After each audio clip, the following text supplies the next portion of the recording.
We are here for investing for your kids, specifically how to invest in your kids' future.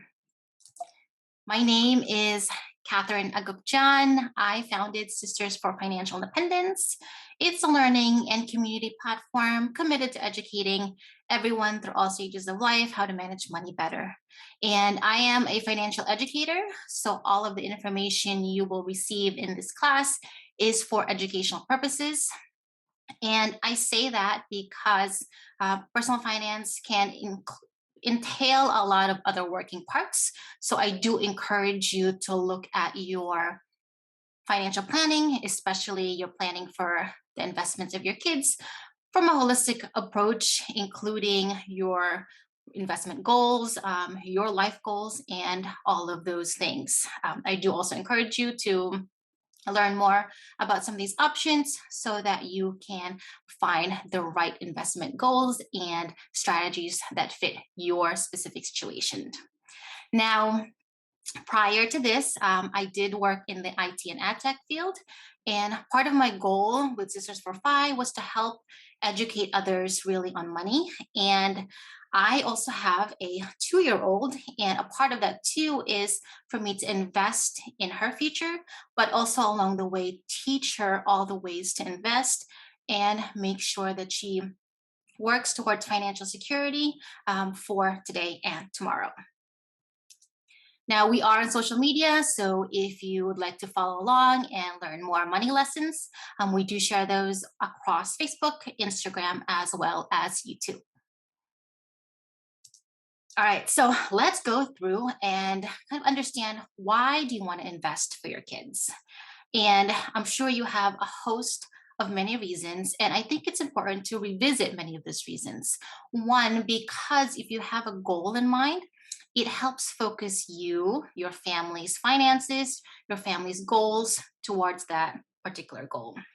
So a big part might be to help reduce the cost of education. Now, in the United States, unfortunately, the cost of education continues to skyrocket and ramp up. And if we want our kids to go into higher education, it's a good idea to start saving now so that our money compounds and grows for us. It's also maybe you want to invest for your kids so that you can help them grow their earnings very early on. There are certain investment accounts that allow you to open an investment account for your kids so that if they're working, they can invest in tax advantage accounts. And we'll cover those a little bit later. Of course, there's also the option to teach your kids to invest early on, and also teach them the really important aspect of investing in themselves and investing in their future. And lastly, too, is to help them provide some financial security for themselves, whether they do end up going to college, end up pursuing entrepreneurship, or even long term as they age and also hit their age of retirement. Okay. What exactly is the difference between saving and investing? And sometimes these words can be interchangeably used across posts, articles, books that you might see. But if we want to get to technical details of this, saving is all about putting your money in a safe place. And a safe place might be a bank, a high yield savings account. And safe will mean that you have the balance and it's easy to access. The downside to just saving is that your money doesn't grow. If you just do a quick Google search on high yield savings account interest rates, you'll find that unfortunately some of these high yield savings accounts where you're expected to put in money don't grow as much. Some of them, unfortunately, the interest rates is 0.05% or even less. And the challenge with that is that it means that your money isn't growing as fast. So even if you save $10,000 in a savings account, by the time a few years from now, if you need it, you probably lost money because inflation has eaten some of that. On the other hand, is the concept of investing. And in this case, we're going to talk about the stock market investing. Of course, there's other ways to invest, like real estate. But for the stock market investing, there is a potential for higher growth. There is, of course, risk with putting money in the stock market, but if you have a longer time horizon, there is the possibility that you will earn a larger interest rate on your money grows, you earn dividends from companies, and you have more of a nest egg down the line. It's also a good way to beat inflation.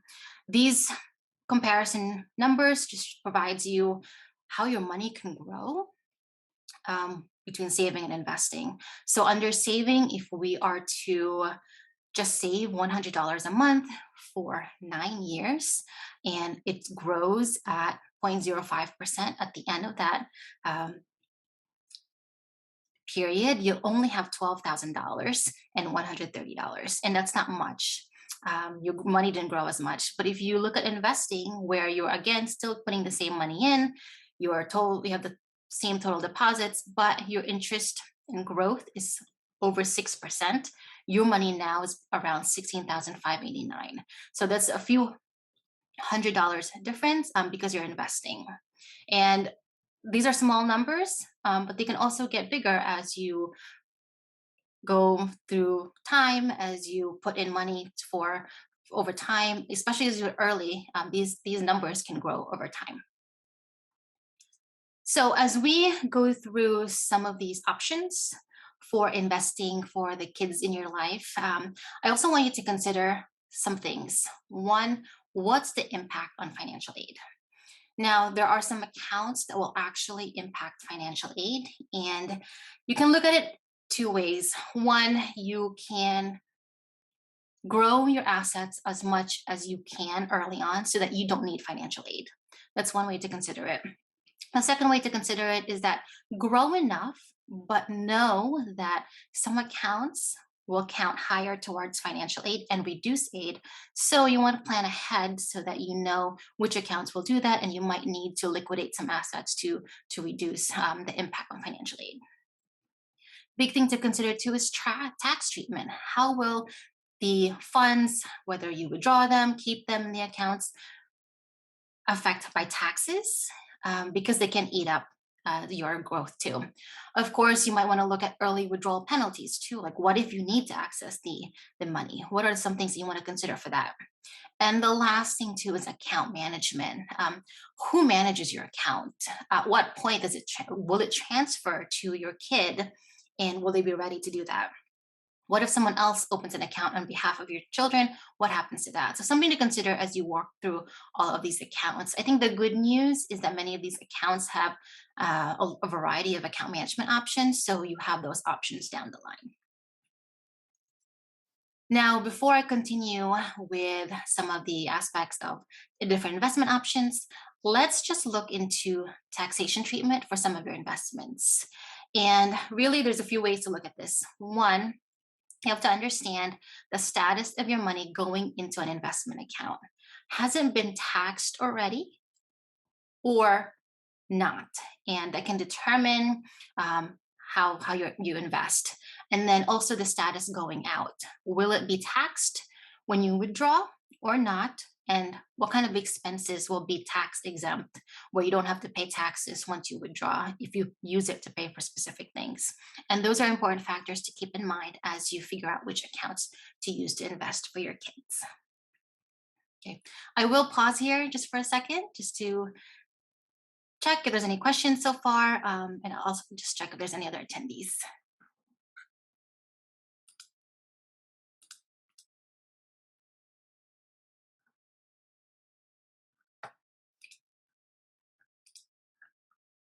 Okay, so let's go through our first option for investing. The first option is your 529 plan. This is probably the most popular plan out there, and this one is specifically for education-related expenses. Now, the account provides tax benefits as long as you withdraw the money for qualified education-related expenses. Now, the IRS has a list of those qualified expenses, and they do range from tuition to all of that things. So you'd want to make sure that those expenses are qualified. But let's look at how that works, and then we'll go through what you can pay for. So first things first, how does it work? So before I mentioned what what kind of money are you putting in? For the 529 plan, you would deposit post-tax money, so money that's already been taxed. You invest it in a 529 plan and you let it grow. If you have young kids, it's best to let this account grow early on so that you can take advantage of compound interest and really let the money grow. Once you're ready to, you can withdraw the funds for education related expenses. At that point, you do not pay any taxes on the investment growth or the earnings as long as it's for education related expenses. A big advantage to the 529 plan too is that you can actually hold the account for as long as you need it. And this can be good if for some reason your child does not end up going to college or takes a few years off or might receive a full scholarship and does not need the funds. So this plan has a little bit more flexibility in that what you can use it for should you not need it in the future. All right, what it can pay for. So the 529 can provide you options for paying for tuition, room and board, books and supplies, and computer software. Normally, what you would just do when you're ready to is either withdraw the funds and have it directly sent to the school, or it can be sent to you and then you'll have to pay the school through there. So at that point, you'll have to work it out to ensure the funds are facilitated through the right avenue for paying for tuition or room and board. Now, some of the big benefits for this. One is your tax benefits. So I mentioned before that the money in this account grows tax-free, which means that as long as you use it for education-related expenses, when you withdraw it, you don't pay any taxes. Some accounts, depending on the state, will also provide you a state tax deduction. So you might be able to also look into that and take advantage of that. Second benefit is that it's easy to transfer. Again, I mentioned that if for some reason your child doesn't need the funds, you can keep it there, or you can pass it along to someone else within your family, or you can hold on to it, or you can even pass it back to yourself and use it if you need to go to like a retraining at some point in the future. Another benefit is it's easy to maintain. Many of these 529 plans, there's tools available online that allow you to manage and maintain these, and these allow you to really understand what you're investing in and make those changes right online. 529 plans also are set for the account owner. So you as a parent are the account owner and you have full control over the account. What does that mean? It means you have full control over what you invest in. You also have full control of who the beneficiary is. So you can decide if the fund should be allocated for one child, or if you want it to go to maybe a grandchild at some point in the future. It's also very gift and tax friendly in that if you have a family member or if you yourself want to give someone funds towards a 529 plan, you can give up to $50,000 a year for that without incurring like a tax. And then many states too, depending on where you live, will also offer specific benefits. And I mentioned this too, is that I want you to check your state to see if they offer like any kind of matching grant program if you invest within your state's 529 plans. Some do, some don't, so you have to check to see if it makes sense for you. 529 plans also have a higher contribution limit, so there might, if you are making a good amount of income, could be a good way to put some of that money towards the education funds and let it grow. And then there's also no income limit. So whatever your income limit is, you can put as much into the 529 plan. Right. Some disadvantages of the 529 plans. Big thing is that it must be used for education. And I do have caveat that education related expenses can be large and it's constantly being updated by the IRS. So at some point, you might be able to pay for a lot more things in the future. Should that be the case? Some of these plans do have a very expensive management fees. So within your 529 plan, you'll actually invest in other products, investment products. So you just want to look when you're investing in these products that it's not taking up a large amount of your fees, because the fees will absolutely hurt the growth potential of your investment. So you want to look what you're investing in to make sure that it's not eating up by fees. And some of these 529 plans also have a limited amount of investment options. So again, review to see what those options are and choose the best ones that's for your goal, for your child's age, and ensure that you are investing in the right option.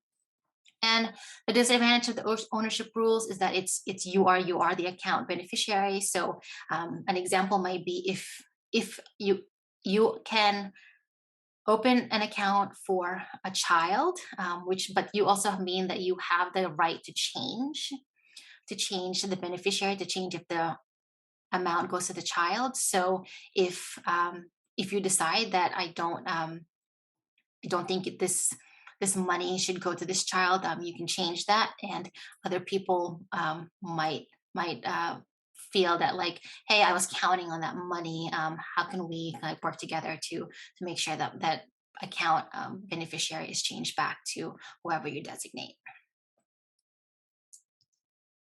And I also want to just share a few things that people sometimes mistaken for the 529. One is that it's only for kids. This is a misconception. You can actually open an account for yourself if should you decide you want to go back to school in the future for retraining. And you can also open an account for yourself before you have kids too. So this is an option. So if you're planning ahead, if you know you're going to have a child, investing early for a child could be an option. And if you don't end up using it, you can pass it along or you can use it for yourself. The 529 plan can also be used for K through 12 private school tuition. So you are allowed to use up to $10,000 towards K through 12 tuition, should that be something that you're looking to, you need to have. So it's not just for college.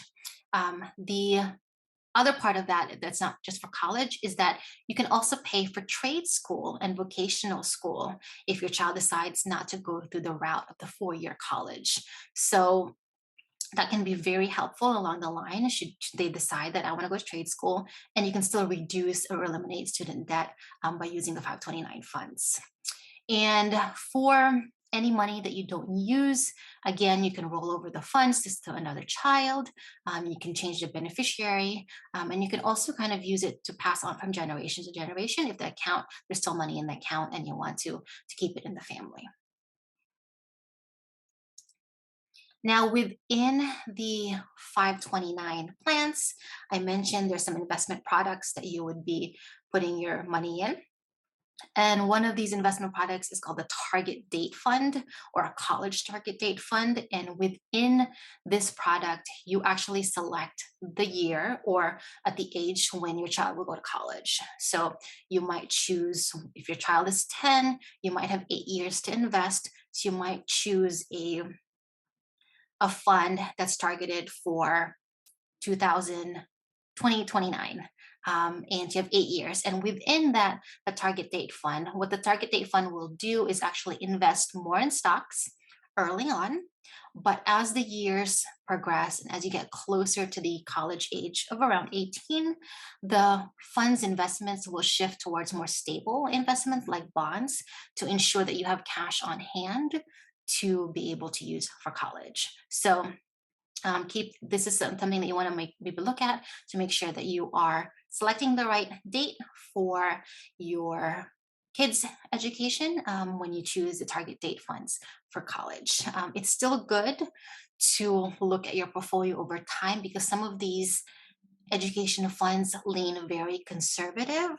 So if there's a change in the fact that, hey, my kid's not going to go to college until a few years from now, you might want to change your investment so that it continues to get aggressive and you gain more potential earnings down the line.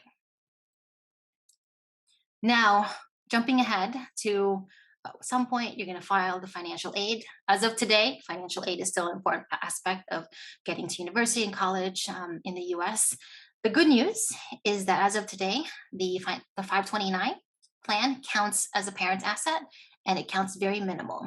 So it does reduce aid package by a maximum of 5.64% of the asset's value, but that's it. So if you have $10,000 in that account, it will reduce the aid by $564. Very minimal if we do compare it to some other accounts that we'll review in a few minutes. So keep that in mind. I also want to mention that the 529 plan is also a great account to have because you can have friends and family contribute to the account. Now, towards the end of this, I will share with you some options to how you can fund these accounts, and I'll run over that again. But again, the 529 plan can allow you to actually source some of these funds from friends and family so that you can continue and grow your child's education fund for the future. Okay, so our next option is the Coverdell Education Savings Account. And the Coverdell Savings Account is very, very similar to the 529 plan. This account is set up slowly for paying qualified education expenses for the designated beneficiary. That definition, very similar to 529. There are some key differences, which I'll cover a little bit later too, but very similar. So how does it work? You deposit post-tax money in a Coverdell. Again, money that's already been taxed, and you can contribute up to 2K. So this is one of the first differences is that you do have a max contribution of 2K until the age of 18. And then you invest, let it grow, you withdraw the money in the earnings. Again, no taxes paid on the growth as long as you use it for the education related expenses. And the other difference is that you must use up the funds by the time the child is 30 or you transfer it to someone else. So there is a time limit to this as well as a contribution limit to the Coverdell.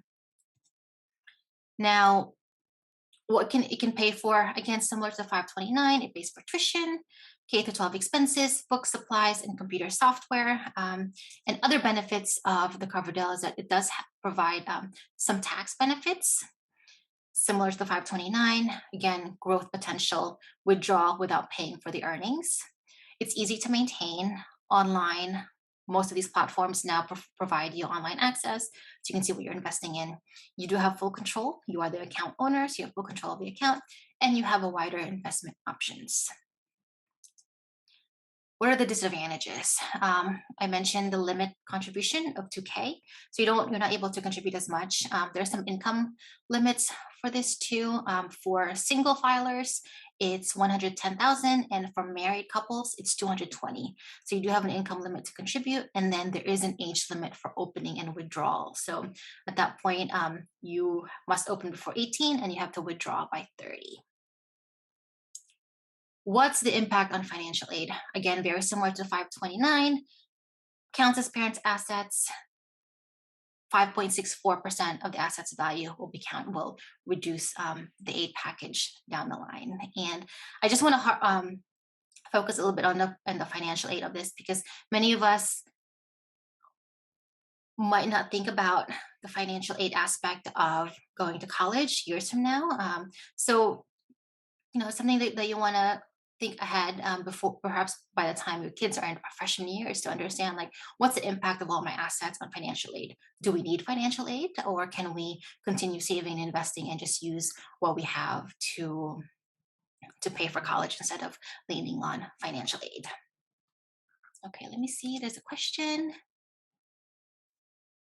Okay, so this is a very good question. So the question is that on the 529 plan, can it be used for more than one child, or should each child have their own 529 plan? It's important to have a separate 529 plan for the child for each child, and the reason being is that for a 529 plan, you are allowed only one beneficiary, so you have a one-to-one relationship with that. Of course, if that child doesn't end up going to college, you can pass it on, but you run the risk of having perhaps two kids that need funds from one 529 plan. You also want a separate 529 plan for each child, because if you do end up using the target date fund college option, the investment options will be different depending on how soon that child goes to college. So if they're 2 years apart, the investments within those plans will be a little bit different, because since perhaps one child has more time for their money to grow, they'll be invested in more aggressive options. And then the other child might be, their plan might move towards stable options as they go closer to their college date. And when you do also start withdrawing from the 529 plans, you are only allowed to withdraw for one child. So it has to have that kind of one-to-one relationship for the withdrawal down the line. So it's good to have separate 529 plans, because you are only allowed one beneficiary per plan, but also because the investment options will be different for you, since the different age of the child will affect how you invest for the child. I hope that was a good answer. If Let me know if I should need to clarify anything else with that.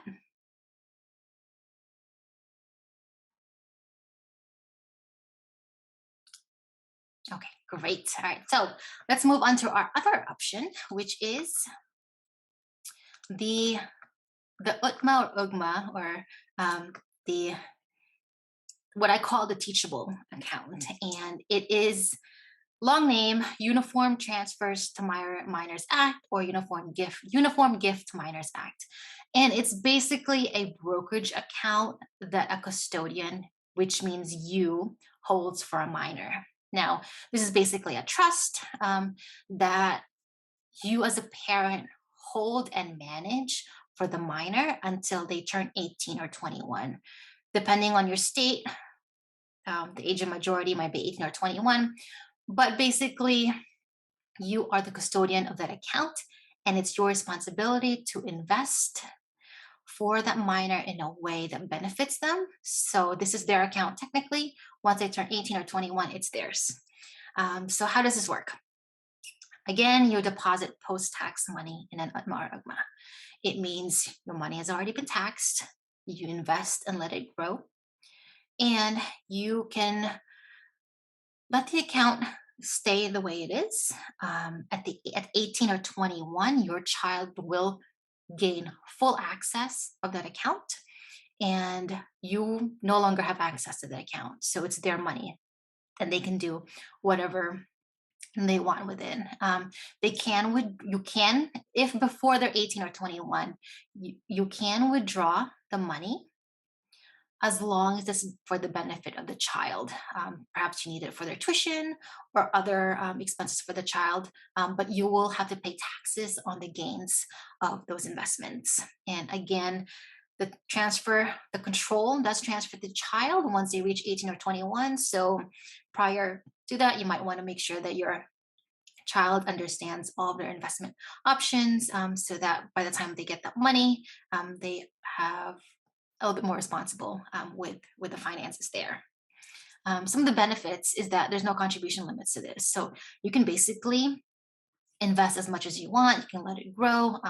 You also have a wider investment options within these accounts, from stocks, funds. You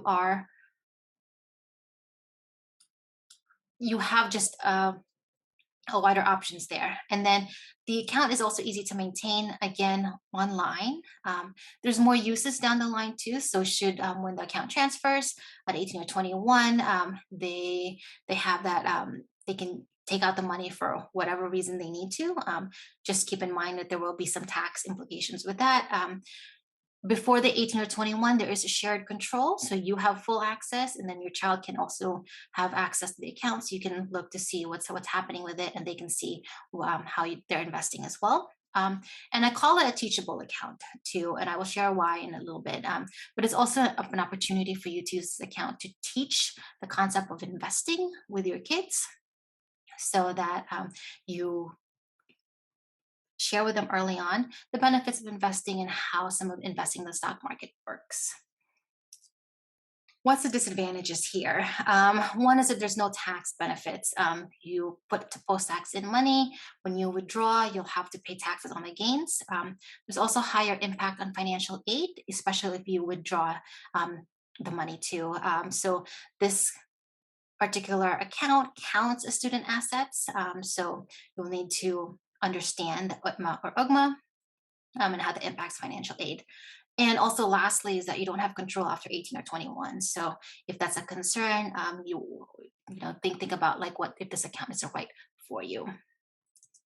So I mentioned that this is a teachable account, and I mentioned that because you can technically open one for your child as early as when they are ready to maybe understand company names and options. This is a sample kids portfolio that you can work with if you have a child that already understands like what Disney is, Mattel, Apple, Netflix. This can be a good opportunity to teach them about these companies, how stocks work, what's long-term investing, and what holding on to something like an Apple stock or Netflix stock could mean for them in the future. So it's also another way for you to kind of bring in some of that teaching aspect for instead of buying toys, perhaps you buy an ownership within a company so that they can grow it down the line.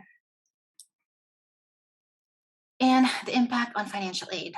Because this is technically a account under the student's name, it does count high within the financial aid, and it will reduce the aid package by as much as 20%. So keep this in mind. There are workarounds that you might want to consider should you have a large pool of money within this account and you're still counting on financial aid. You can certainly liquidate these assets, but there will be some timelines that you want to be aware of if you're doing that so that it doesn't impact financial aid down the line. Okay, now our next option is the custodial Roth IRA. And the custodial Roth IRA is an individual retirement account, very similar to what you would have if you are if you're over 18, and similar to the UMA, it is a custodian account where the parent holds the account for the minor until they're 18 or 21, but it does require earned income from the minor. So, what does that mean? Perhaps you have a child that is doing some work on the side. Perhaps they're doing modeling or they're earning income some way. Maybe they're 16 and they're earning income. And what this account will do is allow you to put their money into a Roth IRA. They pay taxes up front and they can grow that money over time. And when they withdraw, at 59 and a half, the contributions and earnings are tax free. Again, this does require earned income, so your child has to at least be earning something in order to take advantage of this Roth IRA option. Now, how does it work? So you deposit the child's post-tax earned income into a Roth IRA. You invest and let it grow. They can choose to withdraw money at 18 or 21, or you can let the account grow until they're 59 and a half. So you've essentially just seeded a potential retirement account for your child that can grow over time and allow them to have a financial security down the line. There are options to withdraw the money later on should they need it for certain exemptions like a first time down payment on home or perhaps college. And those exemptions will be available down the line. But this funding this early on with earned income can allow you to grow that account. Benefits is the tax benefits in the future. So if you leave the account and let it grow, by the time 59 and a half, you can withdraw the money without paying any taxes and any penalties. Within the Roth IRA, the custodial Roth IRA, there's also a lot of options for investments. So you're not limited to just funds, you have options for stocks, funds, and you can also exchange your investments as the years go by. Also easy to maintain. Again, all these online platforms provide you provide you a glimpse of what you're investing in and how to make those changes. There is a shared control at this point before they turn 18 or 21. And the big thing too about this is that it really helps turbocharge early earned income. So there's a trade-off, right? So when you're having this conversation with your child and their earned income, they'll have to learn that like they have to do a trade-off between keeping the money in a custodial Roth IRA, not touching it for many years so that it grows for them instead of spending it today. And I think that's going to be a conversation that will be a little bit difficult sometimes, depending on how your kids understand that a little bit of a delay in using the money today might mean for them in the future. But it's there and it's available. Disadvantages is that it does require earned income. So again, your child has to be earning income to qualify to open an account. There is are not allowed to withdraw the money until they reach legal age. This can be a disadvantage or an advantage. In case you need the money, you can't withdraw it unless you're ready to pay a penalty. But if you leave that money to grow, there's potentially a more upside with more investments in a larger sum of that account within the Roth IRA. And lastly, is that the control does pass to them at age 18 or 21. So it means at 18 or 21, they should be able to handle, they should understand what the account is for and how to withdraw from it in a way that doesn't really affect their finances in the future or their financial aid if should they decide to go to college. Now, what's the impact of this? There's technically no impact on financial aid if you don't touch the money. Leave the account as it is, there's no impact because retirement accounts do not get counted on the FAFSA. But the minute you start withdrawing from the account, it will ding the student because it counts as their student asset. So it will reduce the aid down the line. So something to keep in mind as you work through these accounts. I am going to pause here and see if there's any questions or just pause so that we can digest some of this information.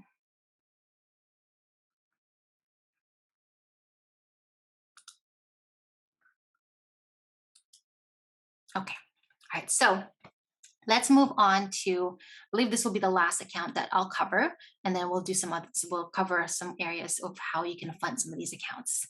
First is an ABLE account. And an ABLE account allows you to save for a family member with a disability. And it's a tax advantage way to save money for disability related expenses for a beneficiary. So this can be good if you have a child with a disability and you want to provide them with a little bit more financial security so that they have the means in the future to be able to access some of those money for the future. So how does it work? Biggest thing, first thing is you, again, similar to these other accounts, you deposit post-tax income into an ABLE account. You invest and let it grow, and then you can withdraw the earnings tax-free to pay for expenses to help with the quality of life of your family member. And it can range from providing housing, perhaps maintaining a home that can support their well-being down the line. So it can provide funds for providing. Other benefits of the ABLE accounts is that it allows you to, again, put some money aside so that you have some tax benefits when you're ready to withdraw it. You have a good amount of investment options within it, easy to maintain.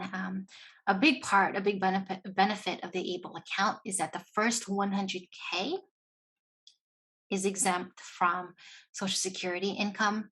So if you're worried about some of these means tested programs from the government, it will not affect those. So you can essentially just put money aside without affecting these government programs. And then there's also no impact on financial aid should your child decide to go to school later on.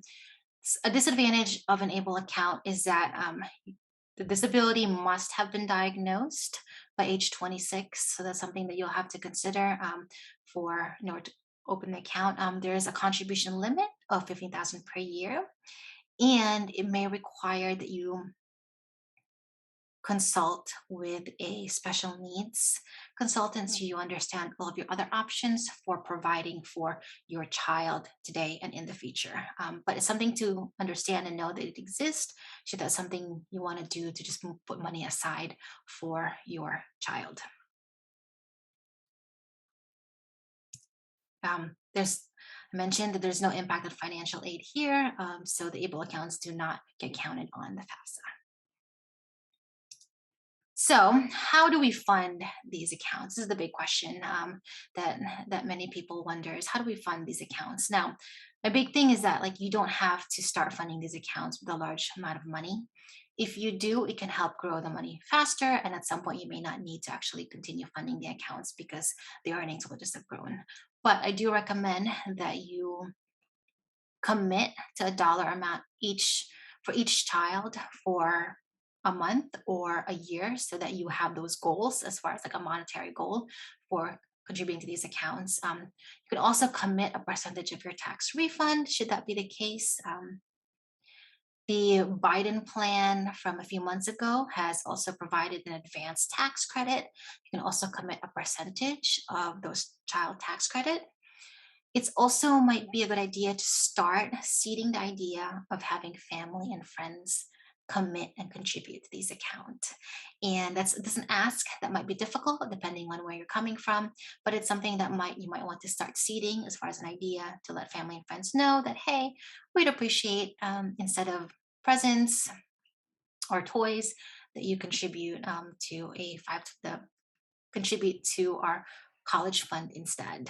And I totally understand. I have a 2 year old, and our house gets a lot of toys, even though we try to minimize toys. So we're trying to do too is like let family members know that we appreciate your generosity. But we do, if you can or if able to, we'd appreciate instead a contribution to the college fund. And many of these platforms will allow you to provide a link to family and friends to contribute to the account without you having to um, give them the details of the account information and or seeing their account info as well too.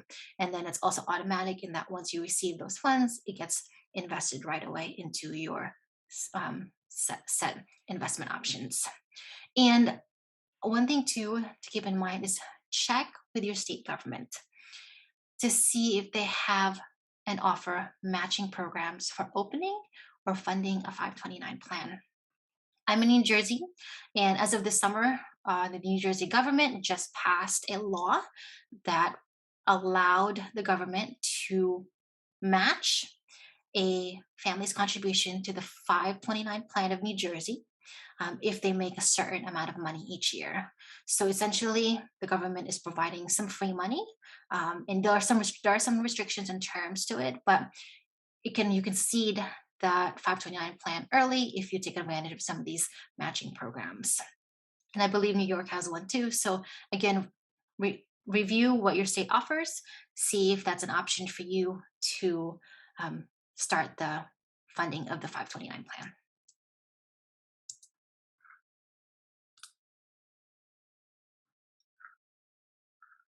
And automate these contributions too. So this is a big thing in that like sometimes, we were busy, there's a lot of things happening. Automate your contribution so it happens monthly, yearly, so you don't have to think about it. Let family and friends know to automate their contributions too, so they don't have to think about it too, so that it's automatically invested and you don't lose time in growing that money in the investment account.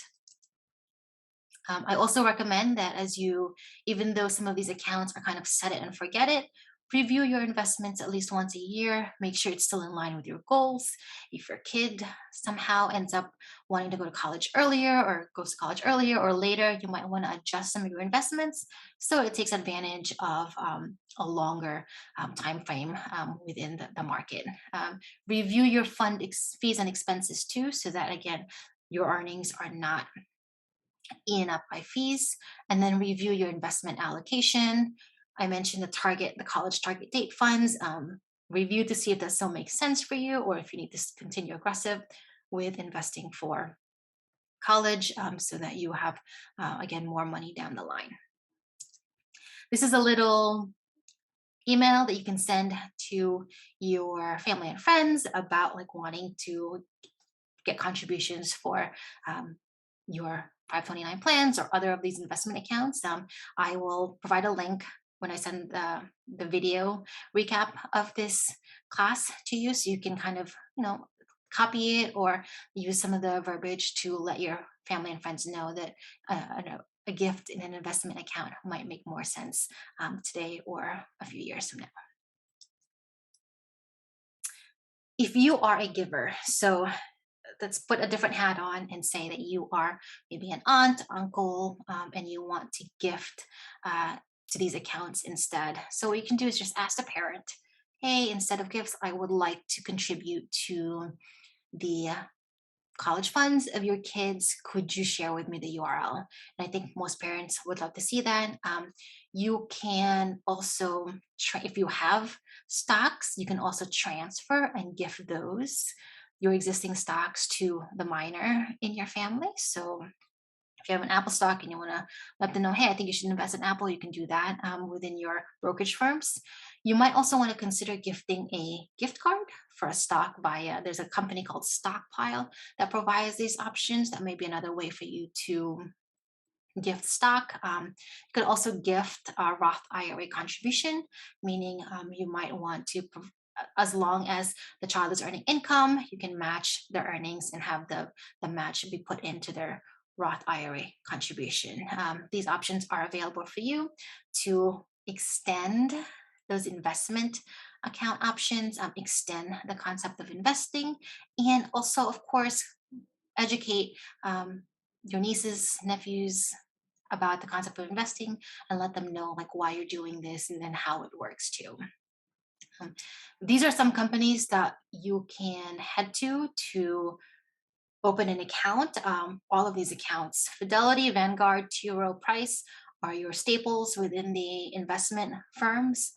Charles Schwab too. There are some of these other companies, Stockpile, Stock Gifts, Give a Share, are companies that allow you to gift like a stock or a share. And some of these also can provide like a gift certificate or a little certificate that says that, hey, you are an owner of X company, or you own one share of Disney. So it can provide a little bit of tangibility when you talk about stocks. And there's also Busy Kid, which is a company that provides you like allows you to dole out allowances through the platform, and your child has the option to invest in it or save it for the future, so that you can see like how they're investing, and kind of learn that process early on.